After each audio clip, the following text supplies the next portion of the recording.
ঢাকা চট্টগ্রাম মহাসড়কে চলন্ত বাসে ডাকাতির সময় ৪২ জন যাত্রীকে উদ্ধার করেছে কুমিরা হাইওয়ে থানা পুলিশ। বৃহস্পতিবার রাত ১১টার দিকে চট্টগ্রামগামী আল আরাফাত পরিবহনের একটি বাস কুমিল্লা ১৪গ্রাম এলাকায় পৌঁছালে ডাকাত দল ধারালো অস্ত্র দিয়ে বাসটিতে হামলা চালায়। এতে চালক, হেলপার সহ অন্তত ৪ জন যাত্রী আহত হন। না না, দোষটা আমাদের স্যার, কারণ আমাদের পোলাপানি ওইখানে আক্রমণ করছে, দোষটা আমাদের। আমরা বলতেছি আমাদের দোষটা, তো এখন যাতে আমাদের পাশে জীবনও থাকতো না, কারণ সবার এই জীবনটা ঝুঁকিতে ছিল যখন ওরা আক্রমণ করছে। তোমার বাড়ি কোথায়? আমার বাড়ি হচ্ছে ১৪গ্রাম জগন্নাথ।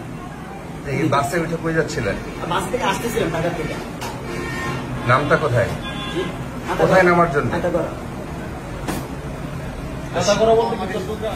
শনাক্ত করে দিছে যে এই দুজনেই ডাকায়।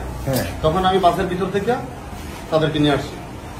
বাস চালক ও যাত্রীদের সাহসিকতায় ২ ডাকাতকে আটকের পর 999-এ খবর দেওয়া হলে কুমিরা হাইওয়ে পুলিশ সীতাকুণ্ড এলাকায় ব্যারিকেড বসিয়ে বাসটিকে থামায় এবং যাত্রীদের উদ্ধার করে। আটক ডাকাতরা হলো মোহাম্মদ মনির ও ওমর ফারুক হৃদয়। আহতদের সীতাকুণ্ড উপজেলা স্বাস্থ্য কমপ্লেক্সে প্রাথমিক চিকিৎসা শেষে বাড়ি পাঠানো হয়েছে।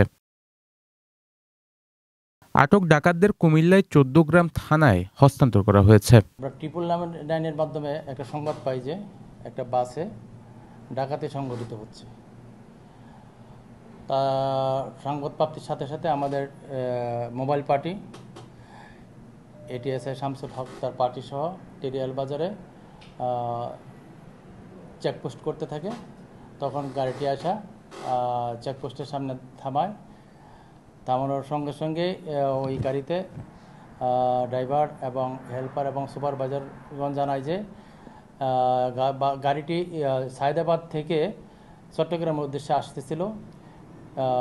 ফেনীতে ৪ জন যাত্রী ওঠে। ৪ জন যাত্রীর মধ্যে 2 জন যাত্রী ১৪গ্রাম জগন্নাথ পুকুর পাড়ের ওখানে নামতে চায় এবং সেখানে নামায়। সেখানে স্লো করার সাথে সাথেই বলে ৭-৮ জন ডাকাত পাইপ, রড, পাথর ইত্যাদি নিয়ে গাড়িতে ওঠে। ওঠানোর পরে ড্রাইভারকে আক্রমণ করে গাড়ির নিয়ন্ত্রণের জন্য। গাড়ি এবং হেল্পারকে এবং সুপারভাইজারদেরকে মারপিট করে যাত্রীদের কাছে যখন তারা লুটপাট করা শুরু করে তখন যাত্রীরা 2 জনকে আটক করে ফেলে আর বাকিরা সেখানে নেমে যায়। চট্টগ্রাম সীতাকুণ্ড প্রতিনিধি জাহিদুল ইসলাম রোমনের পাঠানো তথ্য ও ভিডিও চিত্রে নিউজ ডেস্ক, নিউজ টুডে।